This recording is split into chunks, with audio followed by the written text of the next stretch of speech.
Hello students, welcome to our YouTube channel MedG Exam, a place where we prefer smart work over hard work। आज का जो अपन का topic है वो end game series chemistry का topic है। बहुत ही इंपॉर्टेंट टॉपिक है, ये इतना इंपॉर्टेंट है कि ऑर्गेनिक केमिस्ट्री में सबसे ज़्यादा इसकी इंपॉर्टेंस है। ठीक है, इन ऑर्गेनिक के जो क्वेश्चंस आते हैं, ऑर्गेनिक के जो क्वेश्चंस आएंगे इस चैप्टर से 100% गारंटीड मैक्सिमम या मिनिमम तो 2 क्वेश्चंस आते ही हैं, मैक्सिमम का तो छोड़ ही दो। ठीक है, तो ये बहुत ही इंपॉर्टेंट चैप्टर है। और ये कौन सा चैप्टर है? Organic chemistry some basic principles and techniques. ठीक है, ये बहुत ही ज़्यादा इंपॉर्टेंट चैप्टर है। पार्ट 1 इसका करेंगे। आज क्या करेंगे अपन, इससे 5 क्वेश्चंस। ठीक है, ऑनेस्टली स्पीकिंग तो 5 मोस्ट एक्सपेक्टेड क्वेश्चन तो नहीं है, लेकिन उसी फॉर्मेट में आएगा। मैंने बहुत ही ट्राई करके क्या करा, ऐसे क्वेश्चंस मैंने चूज़ करे हैं, ऐसे क्वेश्चंस बनाए हैं। ठीक है, जिसमें कि आपको बहुत सारा एक्सप्लेनेशन दिया जाए। ठीक है, उससे क्या हो जाए कि वाइड रेंज कॉन्सेप्ट्स आपका कवर हो जाए। ठीक है, तो यहाँ पर से क्या है, अपन यहाँ पर 5 क्वेश्चंस करेंगे जो कि बहुत ही इंपॉर्टेंट क्वेश्चंस है और उसमें बहुत ही ज़्यादा कॉन्सेप्ट्स भरा हुआ है। ठीक है, अगर आप बोलोगे तो ये ऑर्गेनिक केमिस्ट्री के जो इस चैप्टर का है, इसका मैं अलग से भी क्लास ले लूँगा, लेकिन इसमें मैंने क्या करा है, बहुत ही कोशिश किया है कि आपका कॉन्सेप्ट्स जो है कवर कर लिया जाए, एक वाइड रेंज ऑफ कॉन्सेप्ट्स जो है उसको कवर किया जाए यहाँ पर। ठीक है, तो चलो फिर स्टार्ट करते हैं। जो फर्स्ट क्वेश्चन है यही इंपॉर्टेंट है, आईआईटी जेईई में आ चुका है, ये नीट में आ चुका है। इस फॉर्मेट का क्वेश्चन बहुत ही इंपॉर्टेंट क्वेश्चन है। देखो क्या है, the IUPAC name of the following compound is. यहाँ पर आपको ये क्या है, ये पॉलिश सब्सटीट्यूटेड बेंजीन है। ठीक है, इसमें क्या करना है, आपको नोमेनक्लेचर करना है, IUPAC नेम बताना है इसका। ठीक है, तो देखो इसका क्या है, सबसे पहले आपको प्रायोरिटी पता होना चाहिए। जो फंक्शनल ग्रुप का प्रायोरिटी होता है उसको आपको क्लियर रखना पड़ेगा। तो देखो फंक्शनल ग्रुप का जो प्रायोरिटी होता है ना, वो क्या होता है कि सबसे ज़्यादा एसिड का होता है। ठीक है, सबसे ज़्यादा क्या हो जाता है, एसिड्स का होता है। ठीक है, फिर एसिड डेरिवेटिव्स का हो जाता है, जैसे COOH हो गया, ये हो गया आपका। ठीक है, इसके बाद क्या हो जाता है, आपका एस्टर हो गया। ठीक है, इसके बाद क्या हो गया, एसाइल क्लोराइड्स हो गया। ठीक है, एमाइड्स हो गए यहाँ पर। तो ये जितने भी एसिड डेरिवेटिव्स आते हैं उनके सबसे पहले आएंगे, तो इस चीज़ को याद रखना। ये ट्रेंड अगर आप याद रख सकते हो। फिर साइनाइड्स के आते हैं, फिर क्या होता है, साइनाइड्स के आते हैं। ठीक है, फिर किसका आएगा, एल्डिहाइड आएगा। ठीक है, ये क्या हो जाएगा, एल्डिहाइड हो जाएगा। उसके बाद क्या आ जाएगा आपका, एल्डिहाइड के बाद कीटोन। ठीक है, aldehyde, ketone, alcohol and amines, ये सीरीज याद रखना। ठीक है, एल्डिहाइड। ठीक है, यहाँ पर एल्डिहाइड हो गया। फिर उसके बाद क्या हो जाएगा, कीटोन्स आ जाएंगे आपके। क्लियर है, उसके बाद क्या आ जाएगा आपका, अल्कोहल आ जाएगा। क्या आ जाएगा, अल्कोहल आ जाएगा। उसके बाद क्या आ जाएगा आपका, अमाइंस आ जाएंगे। ठीक है, क्या आ जाएंगे, अमाइंस आ जाएंगे। उसके बाद देखो यहाँ पर जो आप बताने जा रहा हूँ वो बहुत इंपॉर्टेंट है। एल्काइन से भी ज़्यादा प्रायोरिटी किसका होता है, एल्कीन का होता है। तो ये क्वेश्चन बार बार आ चुका है। ठीक है, क्या होता है, एल्कीन का होता है। उसके बाद क्या होता है, उसके बाद एल्काइन का होता है। ठीक है, उसके बाद क्या इसका होता है, एल्काइन का होगा। ठीक है, उसके बाद क्या होगा, फिर एल्केन बोल सकते हो आप यहाँ पर। ठीक है, उसके बाद क्या हो जाएगा, ईथर हो जाएगा। ये आपका ईथर हो गया। उसके बाद क्या हो जाएगा आपका, एल्काइल हैलाइड हो जाएगा। ठीक है, ये क्या हो जाएगा, एल्काइल हैलाइड हो जाएगा। उसके बाद क्या हो जाएगा आपका, नाइट्रो ग्रुप आ जाएगा।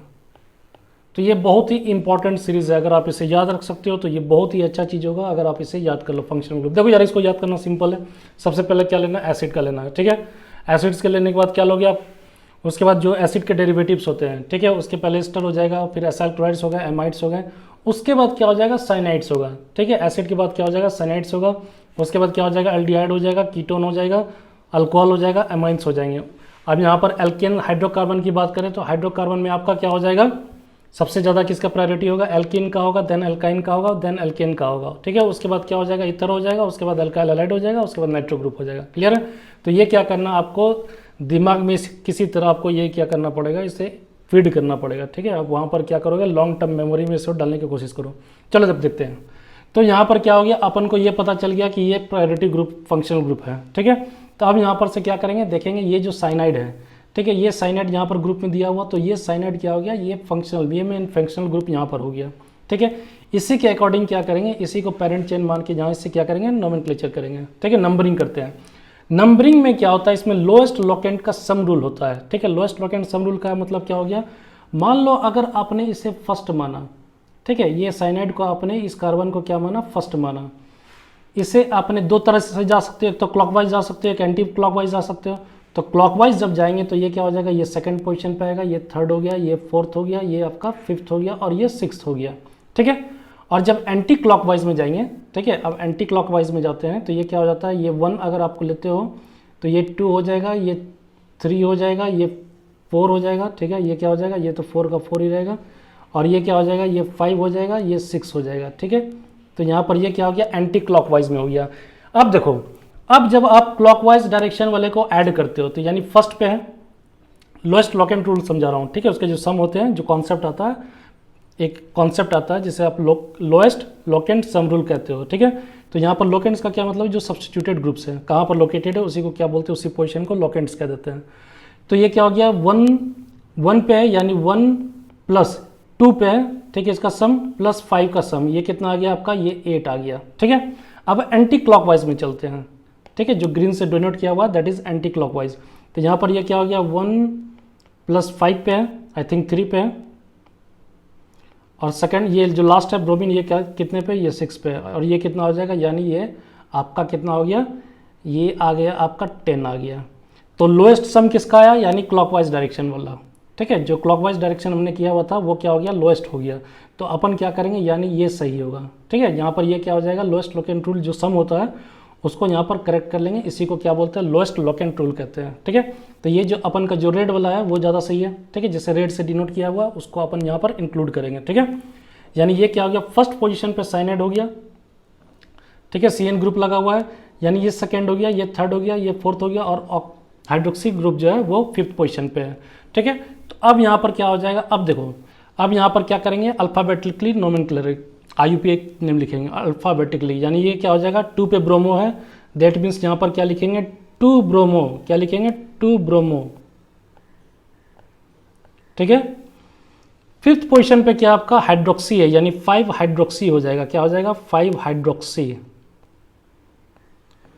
5 हाइड्रोक्सी हो जाएगा। और पेरेंट चीज क्या है, बेंजोनाइट्राइल है, यानी CN को किस क्या बोलते हैं, नाइट्राइल कहते हैं। ये क्या हो जाता है, नाइट्राइल ग्रुप है, क्या है, ये नाइट्राइल ग्रुप है, ठीक है। ये क्या हो गया, नाइट्राइल ग्रुप हो गया आपका, ठीक है। तो यहाँ पर क्या लिख देंगे, बेंजोनाइट्राइल, बेंजोनाइट्राइल, ठीक है। तो इसका आंसर क्या हो जाएगा, यानी 2 ब्रोमो 5 हाइड्रोक्सी बेंजोनाइट्राइल ग्रुप हो जाएगा, यानी ये B is the right answer. तो आपको यहाँ पर क्या समझना है, एक तो फंक्शनल ग्रुप के प्रायोरिटी को समझना होगा, ठीक है।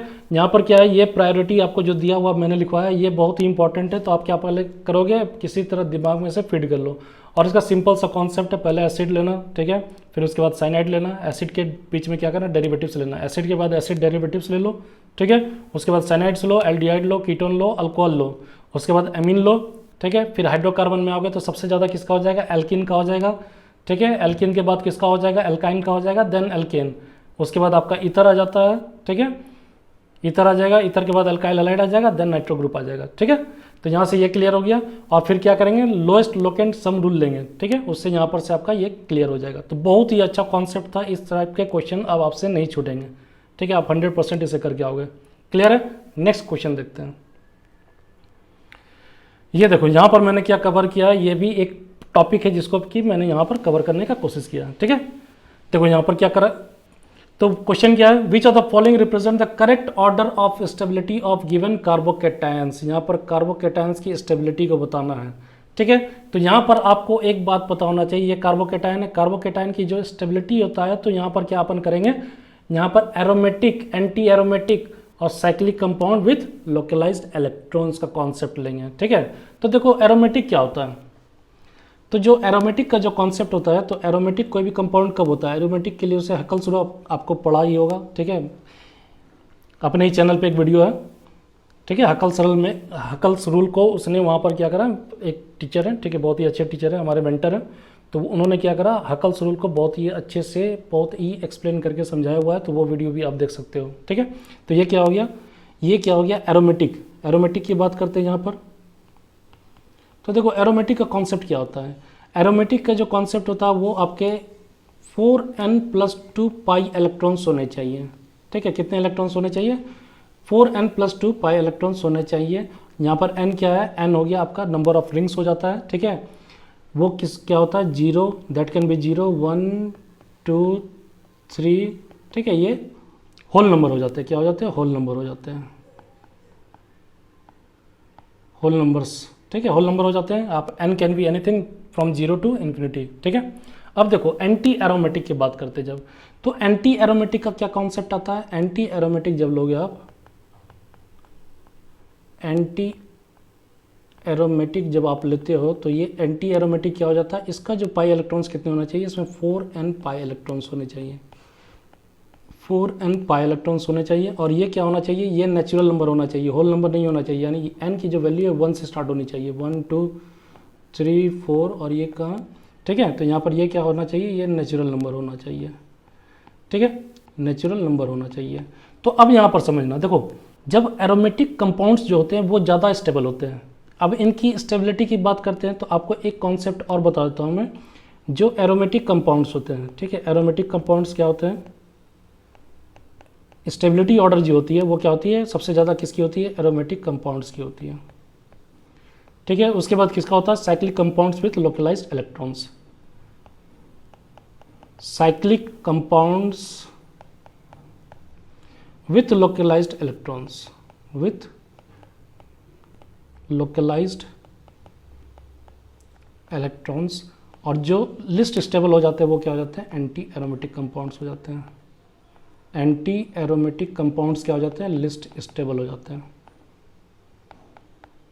ठीक है। तो यहां पर से देखो, अब यहां पर से अपन को फाइंड आउट करना है कि एरोमेटिक कौन सा है, एंटी एरोमेटिक कौन सा है, और cyclic compounds with localised electron कौन सा है। तो आप देखो यहाँ पर थर्ड स्ट्रक्चर जो है, थर्ड स्ट्रक्चर के पास कितने पाई बॉन्ड्स हैं? ठीक है, यहाँ पर कितने 3 पाई बॉन्ड्स है, यानी 3 pi bond say that means इसके पास कितने इलेक्ट्रॉन्स हो गए? 6 इलेक्ट्रॉन्स हो गए, 6 पाई इलेक्ट्रॉन्स हो गए। यहाँ पर कितने हो गए? 6 पाई इलेक्ट्रॉन्स हो गए। तो ये जो थर्ड स्ट्रक्चर हो गया ये क्या हो गया आपका? ये आपका हो गया एरोमेटिक। ये जो कंपाउंड हो गया ये क्या हो गया? एरोमेटिक हो गया, ठीक है। ये क्या हो गया? एरोमेटिक हो गया। जो सेकेंड कंपाउंड लेते हो तो इसमें कितने हैं, यानी इस ये एंटी एरोमेटिक हो जाता है। कितने पाई बॉन्ड से? 2 पाई बॉन्ड से, यानी पाई इलेक्ट्रॉन्स कितने हो गए? 4 पाई इलेक्ट्रॉन्स हो गए। और यहाँ पर आप देख रहे हो एंटी एरोमेटिक का कंडीशन क्या होना चाहिए? 4n पाई इलेक्ट्रॉन्स होना चाहिए। n क्या है? रिंग है, ठीक है। यानी ये कितने हो गए? ये एंटी एरोमेटिक कंपाउंड हो गया। ये क्या हो गया? एंटी हो गया, ठीक है। और ये जो कंपाउंड है, ठीक है, ये क्या हो गया? Cyclic compounds with localised electrons. यहाँ पर ये क्या है? साइक्लिक कंपाउंड्स है। और यहाँ पर तो आपको स्टेबिलिटी पता चल गया, यहाँ से क्लियर हो गया, ठीक है। ये क्या हो गया? Cyclic compounds with localised electrons. ये क्या हो गया? ठीक है, तो यहाँ पर अपन लिख सकते हैं बेंजाइल कार्बोकेटायन है ये, ठीक है। तो ये क्या हो गया? साइक्लिक कंपाउंड, ठीक है। तो अब यहाँ पर से आपको स्टेबिलिटी ऑर्डर यहाँ से भी क्लियर हो गया। तो इस टाइप के क्वेश्चंस में क्या करोगे आप? देखोगे कि एरोमेटिक कौन सा है, एंटी एरोमेटिक कौन सा है, साइक्लिक कंपाउंड्स कौन सा है, ठीक है। तो जो एरोमेटिक है सबसे ज़्यादा स्टेबल होगा, दैट मीन्स थर्ड क्या होना चाहिए? सबसे ज़्यादा स्टेबल होना चाहिए। उसके बाद क्या होना चाहिए? फर्स्ट होना चाहिए। उसके बाद सेकेंड होना चाहिए। यानी आपका सबसे क्या हो जाएगा? यानी आपका यहाँ पर जो आंसर हो जाएगा A is the right answer, ठीक है। तो यहाँ पर से क्या हो गया? Stability of the carbocation with respect to, यहाँ पर क्या ले रहे हैं हमने क्या करा? यहाँ पर एरोमेटिसिटी लिया हुआ है, ठीक है। एरोमेटिसिटी से कंपेयर किया हुआ है कि ये कंपाउंड्स स्टेबल होंगे कि नहीं, ठीक है। किसकी स्टेबिलिटी ज़्यादा है, किसकी स्टेबिलिटी कम है, यहाँ पर हमने कंपेयर किया हुआ है by taking into account the aromaticity, ठीक है। यहाँ पर क्या है? एरोमेटिक है या एंटी एरोमेटिक है या cyclic compounds with localised electrons है। क्लियर है ये कॉन्सेप्ट, ठीक है। नेक्स्ट देखते हैं। देखो ये भी क्वेश्चन अच्छा है, ठीक है। यहाँ पर भी काफ़ी अच्छे क्वेश्चंस हैं ये। List stable carbocation among the following. जब इस टाइप के क्वेश्चंस आए जहाँ पर आपको क्या हो, केवल आपको यहाँ पर ये कुछ आपको साइक्लिक रिंग दिए हुए हैं, ठीक है। यहाँ पर कोई एरोमेटिक एंटी एरोमेटिक की बात नहीं होगी, ठीक है। यहाँ पर क्या आपको कार्बोकेटायंस को कंपेयर करना है। तो जब इस टाइप का क्वेश्चन है तो कार्बोकेटायंस को आप कैसे कंपेयर करोगे? तो आपको एक फॉर्मूला याद रखना पड़ेगा, RHI, ठीक है। RHI, ठीक है। तो ये क्या है? ये देखो ये क्या होता है? ये रेजोनेंस, सबसे ज़्यादा इंपॉर्टेंट जो स्टेबिलिटी को जो प्रोवाइड करता है वो क्या हो जाता है? रेजोनेंस हो जाता है। सबसे ज़्यादा स्टेबिलिटी प्रोवाइड करने वाला क्या हो जाता है? रेजोनेंस टू द कार्बोकेटायंस, यानी सबसे ज़्यादा क्या हो जाएगा? रेजोनेंस। क्लियर है। उसके बाद क्या आता है? H से क्या हो गया? Hyper conjugation. H से क्या हो गया? Hyper conjugation, hyper conjugation. और उसके बाद लिस्ट मतलब क्या हो जाता है? उसके बाद इंडक्टिव इफेक्ट आ जाता है, ठीक है। हाइपर कंजुगेशन के बाद क्या आ जाएगा? इंडक्टिव इफेक्ट आ जाएगा। आई से क्या हो गया? इंडक्टिव इफेक्ट, ठीक है। तो इंडक्टिव इफेक्ट क्या होता है, प्लस आई इफेक्ट होता है। दैट मीन्स वो क्या करते हैं, जितना ज़्यादा आप इलेक्ट्रॉन डोनेटिंग ग्रुप रहेंगे वो क्या करेंगे, जो प्लस चार्ज है, जो इलेक्ट्रॉन डिफिशियंट है उसको क्या करते हैं, स्टेबलाइज करते हैं, यानी स्टेबल कार्बोकेटाइन फॉर्मेशन हो जाता है। ठीक है। तो अब यहाँ से बताना है कि लिस्ट स्टेबल कौन सा होता है। तो आपको एक बात पता होना चाहिए कि जो बेंजाइल कार्बोकेटाइंस होते हैं वहाँ पर क्या हो जाते हैं, अब जैसे कि फर्स्ट केस है, यानी ए ऑप्शन में अगर आप लेते हो, ठीक है, तो यहाँ पर क्या है, ये कार्बोकेटाइन क्या हो गया, बेंजाइल कार्बोकेटाइन हो गया। ठीक है। यहाँ पर जो कि रेजोनेंस तो है ही, ऊपर से क्या है, ये प्लस आई इफेक्ट भी शो कर रहा है यहाँ पर ये ग्रुप। ठीक है। ये क्या करेंगे, ये इस कार्बोकेटाइन की स्टेबिलिटी को बहुत ज़्यादा इंक्रीज कर देंगे। तो हमेशा याद रखना, जब बेंजाइल कार्बोकेटाइन होते हैं वो सबसे मोस्ट स्टेबल होते हैं। ठीक है। सेकंड में आता है सी जो ऑप्शन है यहाँ पर, ये देखो ये भी क्या है, बेंजाइल कार्बोकेटाइन है और इसमें एक इंडक्टिव ग्रुप भी लगा हुआ है। ये क्या करेगा, डोनेट करेगा इलेक्ट्रॉन्स को टुवर्ड्स द रिंग, और ये क्या करेंगे, इसको फर्दर स्टेबलाइज करेंगे। ठीक है। तो यानी ये सबसे ज़्यादा इसमें स्टेबल कौन सा हो गया, तो फर्स्ट जो है सबसे ज़्यादा स्टेबल हो जाएगा, उसके बाद कौन सा हो जाएगा, सी हो जाएगा। अब नॉर्मल में आते हैं। अब देखो सी में, और ये सी में आपको पता चल गया रेजोनेंस है। ठीक है। रेजोनेंस के साथ क्या है, इंडक्टिव इफेक्ट भी है। अब जैसे कि आप बी में आते हो और डी में आते हो, ठीक है, तो आपने यहाँ पर देखो ये क्या आ जाता है, कॉन्सेप्ट हाइपर कॉन्जुगेशन का आ जाता है। बी में किसका कॉन्सेप्ट आएगा, हाइपर कॉन्जुगेशन का आएगा। ठीक है। ये क्या आएगा, हाइपर कॉन्जुगेशन का आएगा। ठीक है। तो हाइपर कॉन्जुगेशन में नंबर ऑफ अल्फा हाइड्रोजन देख लेंगे। अल्फा हाइड्रोजन यहाँ पर कितने, 9 अल्फा हाइड्रोजन है। ठीक है। अल्फा हाइड्रोजन यहाँ पर कितने, 9 अल्फा हाइड्रोजन है। तो ये देखो ये हाइड्रोजन, ये क्या हो गया, अल्फा हाइड्रोजन हो गया, 9 अल्फा हाइड्रोजन हो गए। तो ये तो हाइपर कॉन्जुगेशन से स्टेबल हो गया। लेकिन यहाँ पर क्या है, इस क्वेश्चन में डी में क्या है, दोनों ही प्रेजेंट है। तो हाइपर कॉन्जुगेशन भी प्रेजेंट है और दूसरा क्या है, रेजोनेंस भी प्रेजेंट है। तो डी ऑप्शन में जो है क्या है, यहाँ पर एक तो रेजोनेंस भी हो रहा है, ठीक है, और दूसरा क्या है, रेजोनेंस एंड हाइपर कॉन्जुगेशन। ठीक है। दोनों ही प्रेजेंट है यहाँ पर। ठीक है। तो अब बताओगे कि आप बोलोगे कि सर ये हाइपर कॉन्जुगेशन जब है, इसमें रेजोनेंस भी है, हाइपर कॉन्जुगेशन भी है, तो ये ज़्यादा स्टेबल होना चाहिए। ठीक है। ये एक्चुअली रेजोनेंस जो होता है ना, ये क्या होता है, रेजोनेटिंग स्ट्रक्चर जो होता है ये केवल बहुत ही कम है। ठीक है। यहाँ पर जो रेजोनेटिंग स्ट्रक्चर है, मेरे को लगता है ये मैक्सिमम 2 ही रेजोनेटिंग स्ट्रक्चर बनते हैं इसमें। ठीक है। और हाइपर कॉन्जुगेशन के टर्म्स में भी क्या है, ये कम है। देखो जब भी आपको ये सीरीज आए, ठीक है, जब भी आपको अगर निकालने का आए कि आप कंपेयर करने के लिए, तो वहाँ पर आप क्या करोगे, सबसे पहले क्या करोगे, बेंजाइल कार्बोकेटाइन को लेंगे। बेंजाइल कार्बोकेटाइन क्या होगा, सबसे ज़्यादा स्टेबल हो, क्योंकि वहाँ पर क्या रेजोनेंस है। ठीक है। सेकंड में क्या होता है, अब आपको यहाँ पर पता करना चाहिए कि ये जो क्या हो गया, ये विनाइलिक हो गया, सॉरी ये एलाइलिक कार्बोकेटाइन हो गया। ये जो है ये क्या है, एलाइलिक कार्बोकेटाइन है। ठीक है। एलाइलिक कार्बोकेटाइन है ये। तो अगर आपको कंपेयर करने आए तो एक बता देता हूँ मैं। ठीक है। आप क्या करोगे, यहाँ पर तो स्पेस नहीं है। देखो होता क्या है कि जो सब्सटीट्यूटेड एलाइलिक कार्बोकेटाइन होते हैं वो क्या होते हैं, 3 डिग्री कार्बोकेटाइन से ज़्यादा स्टेबल होते हैं। ठीक है। जो सब्सटीट्यूटेड का मतलब क्या हो गया, ये अगर प्लस चार्ज है तो आपने यहाँ पर क्या करा, एक H को रिप्लेस करके, ठीक है, यहाँ पर एक CH3 और ऐड कर दिया। ठीक है। यानी ये क्या हो गया, सब्सटीट्यूटेड हो गया। तो यहाँ पर क्या हो जाएगा, सब्सटीट्यूटेड एलाइलिक कार्बोकेटाइन। तो मैं यहाँ पर लिख देता हूँ सब्सटीट्यूटेड एलाइलिक कार्बोकेटाइन। ये इंपॉर्टेंट है, इसे समझना। ठीक है। यानी सब्सटीट्यूटेड एलाइलिक कार्बोकेटाइन जो होते हैं, ठीक है, carbocation is more stable then 3 degree carbocation. ठीक है। तो यहां पर क्या हो गया, 3 डिग्री हो गया। 3 डिग्री के बाद क्या हो जाता है, 3 डिग्री कार्बोकेटाइन।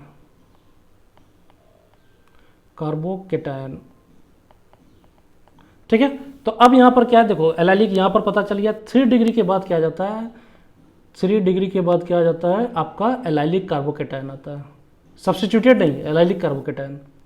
ठीक है। ये क्या है, ऑर्डर है एलाइलिक। ठीक है। उसके बाद क्या आ जाएगा, 2 डिग्री आ जाएगा। उसके बाद क्या आएगा, 1 डिग्री आ जाएगा। ठीक है।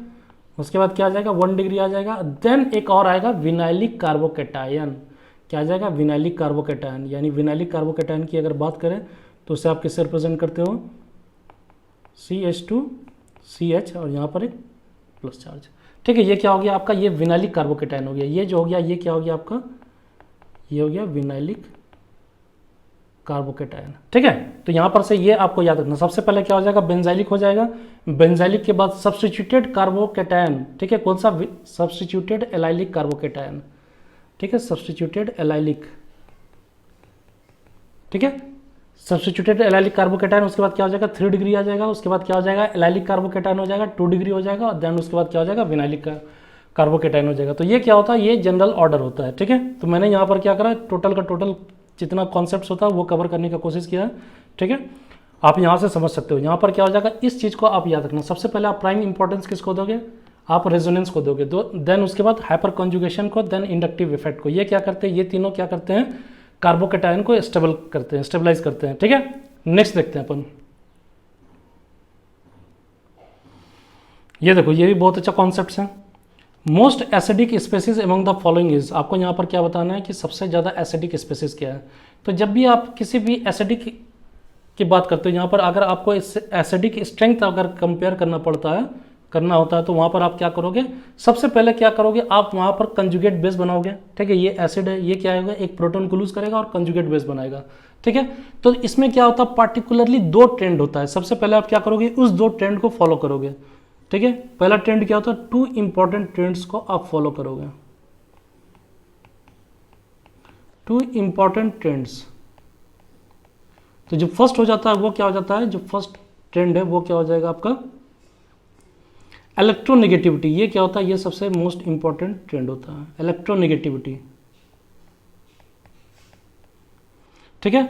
ये कब इलेक्ट्रोनेगेटिविटी कब कंसीडर करते हैं, जब सेम पीरियड में हो, जब elements when elements are in same period, when elements are in same period। देखो यार ये क्या है ना, ये बहुत ही एक वाइड कॉन्सेप्ट है, ठीक है। ये जो आपका जो एसिडिक स्ट्रेंथ का कॉन्सेप्ट है, इसमें बहुत सारे फैक्टर आते हैं, ठीक है। मैंने क्या करा, यहाँ पर इंपॉर्टेंट फैक्टर जो है उसको इंक्लूड किया, ठीक है। एक वीडियो मैं क्या करूँगा, एसिडिक स्ट्रेंथ पे भी बना दूंगा आपके लिए, ठीक है। तो यहाँ सेकंड में देखो क्या है, साइज। क्या होता है साइज, जब आप सेम ग्रुप के लेते हो, जब elements, when elements are in same group, इसमें क्या होता है, when elements are in same group, ठीक है। तो इसका एग्जांपल बताता हूँ मैं। तो पहले इसको समझा देता हूँ मैं, ट्रेंड्स को समझा देता हूँ, इलेक्ट्रोनेगेटिविटी और साइज को लेकर, ठीक है। तो यहाँ पर देखो एक क्वेश्चन अपन इंक्लूड करते हैं, ठीक है। मान लो कि आपको एक ऑप्शन दिया हुआ है, क्या दिया हुआ है, सेम, पहले इलेक्ट्रोनेगेटिविटी लेते हैं, ठीक है। मान लो कि एक कंपाउंड दिया हुआ है, ठीक है। ये कंपाउंड, ठीक से डायग्राम बन जाओ, इधर क्या है, ये OH है, और इधर क्या लगा हुआ आपका NH, और इधर भी H लगा हुआ, ठीक है। तो ये कंपाउंड है। अगर इसे कहा जाए कि इसकी एसिडिक स्ट्रेंथ, ठीक है, आप किससे मतलब कि किधर आप कार्बो कंजुगेट बेस बनाओगे, ठीक है। तो कंजुगेट बेस बनाने के लिए आप 2 साइड से रिमूव कर सकते हो। यहाँ पर से एक हाइड्रोजन यहाँ से रिमूव हो सकता है, ये भी बन सकता है एक, और सेकंड क्या हो सकता है, ये भी बन सकता है, ठीक है, दोनों केस में। लेकिन एसिडिक स्ट्रेंथ किसका ज़्यादा होगा, ठीक है, ऑक्सीजन के टर्म्स में ज़्यादा होगा या नाइट्रोजन के टर्म्स में ज़्यादा होगा। तो अपन यहाँ पर क्या करेंगे, ये नाइट्रोजन और ऑक्सीजन क्या हो गया, सेम पीरियड का एलिमेंट्स है, तो यहाँ पर इलेक्ट्रोनेगेटिविटी कंसीडर करेंगे, ठीक है। तो इसका जो कंजुगेट बेस का फॉर्म होगा वो क्या होगा, ऑक्सीजन के टर्म्स में होगा, यानी ये क्या हो जाएगा, कंजुगेट बेस जो बनेगा वो क्या बनेगा, ऐसा करके यहाँ पर O नेगेटिव ये बन जाएगा, ठीक है। ये क्या हो जाएगा, O नेगेटिव बन जाएगा। क्लियर है ये चीज़।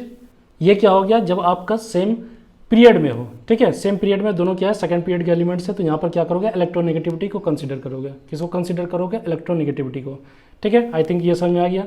अब देखो नेक्स्ट देखते हैं, एक एग्जाम्पल जो लेते हैं वो किसका लेते हैं, अब क्या करते हैं, सेम ग्रुप का एग्जाम्पल लेते हैं। तो आपको कंसीडर यहाँ पर करना पड़ेगा, एक एग्जाम्पल लेते हैं अपन, ठीक है। देखो इसे,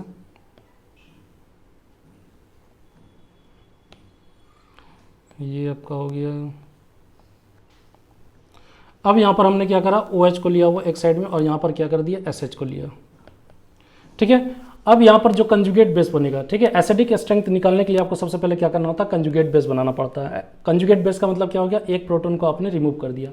तो अब यहाँ से आप 2 साइड से प्रोटॉन रिमूव कर सकते हो, एक तो ये प्रोटॉन रिमूव कर सकते हो, दूसरा क्या, ये प्रोटॉन रिमूव कर सकते हो, ठीक है। तो इसका जो कंजुगेट बेस बनेगा वो कंजुगेट बेस कौन सा ज़्यादा स्टेबल होगा। तो इस केस में क्या हो जाना चाहिए आपके लिए, इस केस में क्या हो जाएगा, ये क्या हो गया, सेम एलिमेंट यानी सेम ग्रुप का एलिमेंट्स है, तो यहाँ पर क्या हो जाएगा, साइज हो जाएगा। तो साइज जैसे इंक्रीज करेगा यानी उसकी कंजुगेशन पावर इंक्रीज कर जाएगी, कंजुगेट बेस बनाने की पावर क्या हो जाएगी, इंक्रीज कर जाएगी। तो यानी साइज क्या होना चाहिए, ज़्यादा होना चाहिए। तो इस केस में सल्फर का साइज ज़्यादा होगा, तो ये तो आपका कौन सा बनेगा, ठीक है, कंजुगेट बेस कैसा बनेगा, तो इसका कंजुगेट बेस बनेगा OH तो ही रहेगा, ये इधर क्या हो जाएगा ऐसे नेगेटिव हो जाएगा, यानी ये आपका कंजुगेट बेस बन गया, ठीक है। यहाँ पर क्या होता है, आपको स्टेबिलिटी फाइंड आउट करने का जरूरत होता है, तो स्टेबिलिटी किस में, कंजुगेट बेस में, इस केस में क्या होगी, स्टेबिलिटी ज़्यादा हो जाएगी, ठीक है। जितना ज़्यादा स्टेबल कंजुगेट बेस होगा उतना ज़्यादा एसिडिक स्ट्रेंथ होगा, क्लियर है। अब देखो इसे सॉल्व करते हैं, ये जो क्वेश्चन है, तो यहाँ पर क्या है, आपको दिया हुआ एसीटोन दिया हुआ, इसने प्रोपाइन दिया हुआ है, ठीक है, यहाँ पर अल्कोहल है, और यहाँ पर ये क्या है, बेंजीन रिंग दिया हुआ है, ठीक है। तो ऐसे केस में आपको एक और ट्रेंड बताता हूँ मैं, देखो यार इसमें क्या है ना, बहुत ही ज़्यादा कॉन्सेप्ट है, बहुत ही एलाबोरेटेड कॉन्सेप्ट है। अगर एसिडिक स्ट्रेंथ आपको बताना है तो सबसे ज़्यादा जो एसिडिक स्ट्रेंथ होता है वो किसका होता है, सल्फोनिक एसिड्स का होता है। किसका होता है, सल्फोनिक एसिड्स का होता है। इधर बताता हूँ मैं, यहाँ पर स्पेस भी नहीं है, सल्फोनिक एसिड्स का होता है, ठीक है। ये क्या हो जाता है, ये इसका जो स्ट्रक्चर होता है ये क्या हो जाता है, RSO3H हो जाता है। यहाँ पर ये क्या होगा, प्रोटॉन रिमूव होगा, और यहाँ पर जो नेगेटिव चार्ज है, जो ऑक्सीजन, ये ऑक्सीजन पे जो नेगेटिव चार्ज आता है वो क्या होता है, 3 ऑक्सीजन पे क्या होता है, डिस्ट्रीब्यूट हो जाता है, इसलिए इसकी क्या हो जाती है, स्ट्रेंथ ज़्यादा हो जाती है, इसकी स्टेबिलिटी ज़्यादा हो जाती है, इसकी वजह से सल्फोनिक एसिड क्या होता है, वो ज़्यादा इंक्रीज कर जाता है, सबसे मोस्ट एसिडिक है वो, ठीक है, स्ट्रॉन्गेस्ट एसिड है। उसके बाद देखते हैं, उसके बाद क्या आता है, कार्बोक्सिलिक एसिड आता है, ठीक है। कार्बोक्सिलिक एसिड को आप किससे रिप्रेजेंट करते हो, ठीक है। तो यहाँ पर क्या हो जाएगा, जब ये प्रोटॉन रिमूव करोगे, ठीक है, इसका कंजुगेट बेस बनाओगे, तो ये कैसा बेस बनेगा, ये बन जाएगा आपका,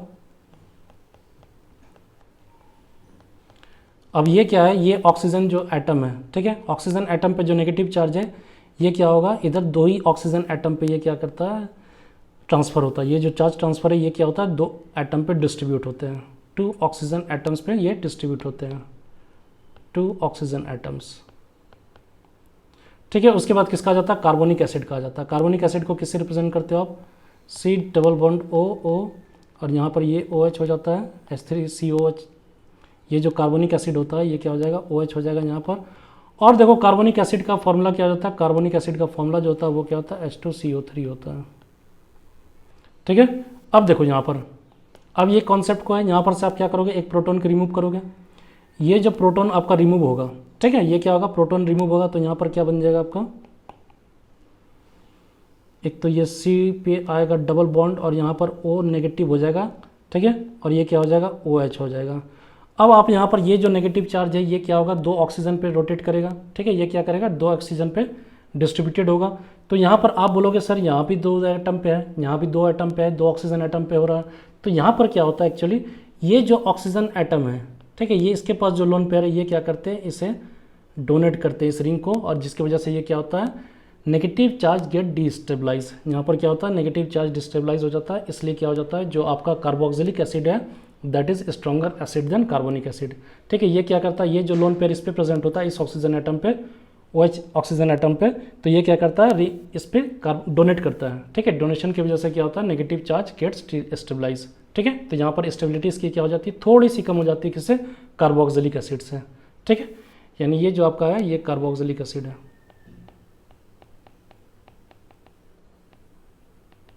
ठीक है। नेक्स्ट में क्या आता है, नेक्स्ट में आता है आपका फेनॉल्स, ठीक है, एसिडिक स्ट्रेंथ बता रहा हूँ मैं। उसके बाद क्या हो जाएगा, फेनॉल्स हो जाता है, ये क्या हो गया, फेनॉल्स हो गया, ठीक है। अब फेनॉल्स में क्या होगा, इसमें भी क्या होगा, फेनॉक्साइड आयन बनते हैं, ये क्या हो गया आपका, O नेगेटिव बना। तो यहाँ पर ये क्या है, ये देखो यहाँ पर ये चार्ज डिस्ट्रीब्यूशन होता नहीं, यहाँ पर क्या है, रेजोनेंस है, ठीक है। अब यहाँ पर देखो क्या होता है, इसमें क्या है, ये क्या है कि आपका जो ऑक्सीजन एटम पे जो नेगेटिव चार्ज है ये क्या होता है, डिस्ट्रीब्यूट होता है कार्बन एटम्स पे जो लेस इलेक्ट्रोनेगेटिव्स होते हैं। तो लेस इलेक्ट्रोनेगेटिव की वजह से क्या होता है, इसकी ज़्यादा एसिडिक स्ट्रेंथ होती ही नहीं है, ठीक है। यहाँ पर क्या होता है, रेजोनेंस का कॉन्सेप्ट आता है, यानी ये क्वालिटी अच्छा देता है, क्वांटिटी खराब है इसका, यानी इस पर जो एसिडिक स्ट्रेंथ जो होता है वो that is due to only resonance, ठीक है। फिनॉल्स पे केवल क्या है, रेजोनेंस की वजह से है, क्लियर है। अब इसके बाद क्या जाता है, फेनॉल्स के बाद किसका आता है, अल्कोहल्स, ठीक है। अल्कोहल्स में किसके वजह से आते हैं, अल्कोहल्स में तो रेजोनेंस होता नहीं है, ठीक है, तो इस पे किसके वजह से आएगा, अल्कोहल्स को आप रिप्रेजेंट करते हो किससे? तो इसका जो कंजुगेट बेस बनता है, ठीक है, वो कैसा बनेगा? RO नेगेटिव, ठीक है। तो यहाँ पर क्या हो जाता है? ये इलेक्ट्रोनेगेटिविटी डिफरेंस आ जाता है। यहाँ पर क्या आता है? इलेक्ट्रोनेगेटिव डिफरेंस की वजह से यहाँ पर क्या होता है? इसको एसिडिक स्ट्रेंथ मिलता है, ठीक है। यहाँ पर क्या हो जाता है?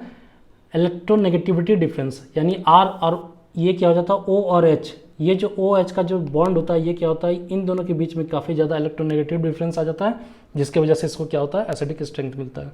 और लास्ट में क्या आता है? एल्काइंस। एल्काइंस वो भी कौन से? Terminal alkynes. टर्मिनल एल्काइंस ज़्यादा होते हैं, ठीक है। तो यहाँ पर क्या हो गया आपका, देख लो इधर आपका टर्मिनल एल्काइंस में क्यों होता है? तो एक तो वहाँ पर रेजोनेंस नहीं है, ठीक है। अब वहाँ पर क्या होता है? टर्मिनल एल्काइंस में क्या हो जाता है? वो क्या होता है कि sp कैरेक्टर पे जितना ज़्यादा s कैरेक्टर होता है उतना ज़्यादा इलेक्ट्रोनेगेटिव होता है। दैट मीन्स एल्काइंस में क्या हो जाता है? जो आपके हाइब्रिडेशन हो जाता है वो क्या हो जाता है? sp हो जाता है। उस कार्बन पे क्या हो जाता है? sp हाइब्रिडेशन हो जाता है, यानी s कैरेक्टर ज़्यादा होने की वजह से वहाँ पर क्या हो जाता है? इलेक्ट्रोनेगेटिव डिफरेंस आ जाता है, और वो क्या हो जाएगा? आपका एसिडिक नेचर हो जाता है, ठीक है। तो ये क्या हो गया? ये ऑर्डर हो गया। इस ऑर्डर को, और जो एसीटोन की बात करते हो तो एसीटोन के बहुत ही कम है, ठीक है, बहुत ही कम है। उसका जो एसिड होता है pKa वैल्यू जो होता है, ठीक है, एसीटोन के लिए जो pKa वैल्यू होता है ये क्या होता है? अराउंड 20 के होता है, ठीक है। तो बहुत ये कम होता है, ठीक है।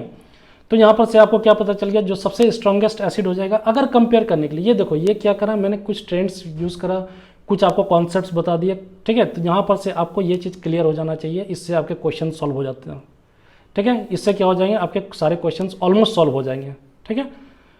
आपको क्या करना है? अगर इसके लिए, अगर एसिडिक स्ट्रेंथ के लिए अगर आपको अलग क्लास चाहिए तो आप मेरे को कमेंट सेक्शन में बताओ, उसके लिए क्या करूँगा मैं? पूरा एसिडिक स्ट्रेंथ पे ही वीडियो बना दूंगा, ठीक है। तो यहाँ पर से ये क्या हो गया? अगर आपको एसिडिक स्ट्रेंथ निकालना है तो ये कॉन्सेप्ट्स का आप यूज़ कर सकते हो। तो सबसे ज़्यादा एसिडिक स्ट्रेंथ किसका हो जाएगा? सल्फोनिक एसिड्स का हो जाएगा, देन कार्बोक्सिलिक एसिड का हो जाएगा, उसके बाद कार्बोनिक एसिड्स का हो जाएगा, उसके बाद फेनल्स का हो जाएगा, उसके बाद अल्कोहल्स का हो जाएगा, उसके बाद एल्काइंस का हो जाएगा, ठीक है। क्लियर है? तो यहाँ पर क्या हो जाएगा? ये आपका ये कॉन्सेप्ट्स क्लियर हो जाते हैं। तो यहाँ पर जो सबसे ज़्यादा जो एसिडिक स्ट्रेंथ होगा वो क्या हो जाएगा? अल्कोहल का हो जाएगा, एसीटोन्स का होगा नहीं। ये टर्मिनल तो एल्काइन है भी नहीं, ये सी ऑप्शन टर्मिनल एल्काइन है नहीं।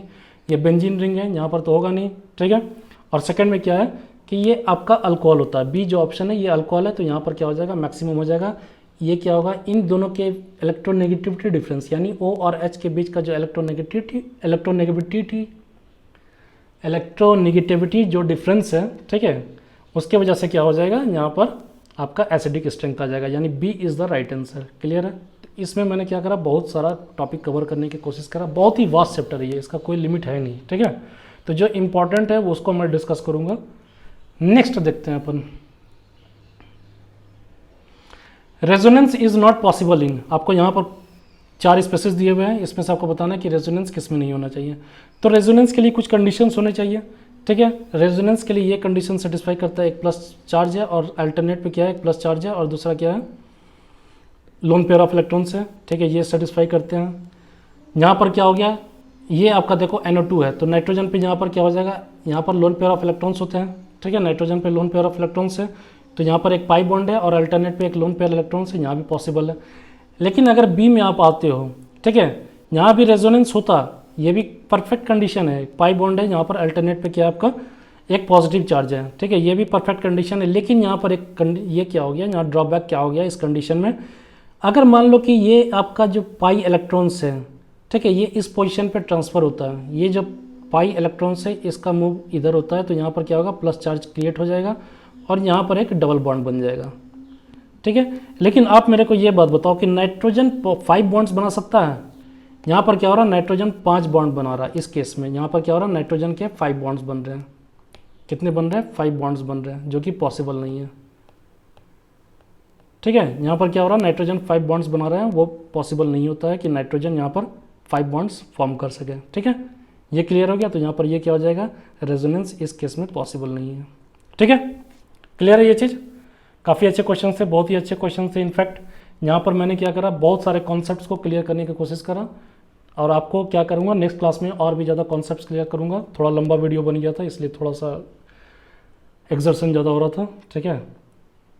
अगर आपको ये वीडियो अच्छा लगा हो तो लाइक करो, शेयर करो, सब्सक्राइब करो। अगर आपको PDF डाउनलोड करना है तो जो लिंक है वो डिस्क्रिप्शन बॉक्स में दिया हुआ है। बेल आइकन को दबाओ ताकि जो भी नया वीडियो अपलोड हो आपको नोटिफिकेशन इमीडिएट पहुंच जाए। देखो यार, इसमें क्या एक था, इसमें मैंने क्या करा, क्वेश्चंस के थ्रू आपको कॉन्सेप्ट समझाने की कोशिश करा है। ठीक है, ये एक्चुअली बहुत ही वास्ट चैप्टर है। ठीक है, इसका कोई लिमिट नहीं है, इसमें इतने कॉन्सेप्ट्स आते हैं, इतनी चीज़ें आते हैं, लेकिन जहाँ से क्वेश्चन आते हैं, जिस पॉइंट से क्वेश्चन आते हैं उसको मैंने कवर करने की ट्राई किया हुआ है। नेक्स्ट क्लास में क्या करेंगे, अपन 5 क्वेश्चंस और डिस्कस करेंगे, उसमें कुछ और इंपॉर्टेंट पॉइंट्स डिस्कवर करेंगे और डिस्कस करेंगे। ठीक है, तो देखो आपको क्या करना है, इसको अच्छे से आपको समझना है, क्वेश्चन प्रैक्टिस करना है। अगर आपको कोई भी डाउट होता है तो आप मेरे को कमेंट सेक्शन में बताओ, या फिर आप टेलीग्राम चैनल पे वहाँ पर मैसेज कर सकते हो, वहाँ पर आपको रिप्लाई इमीडिएट मिलेगा। ठीक है, आज के लिए बस इतना ही। Thank you.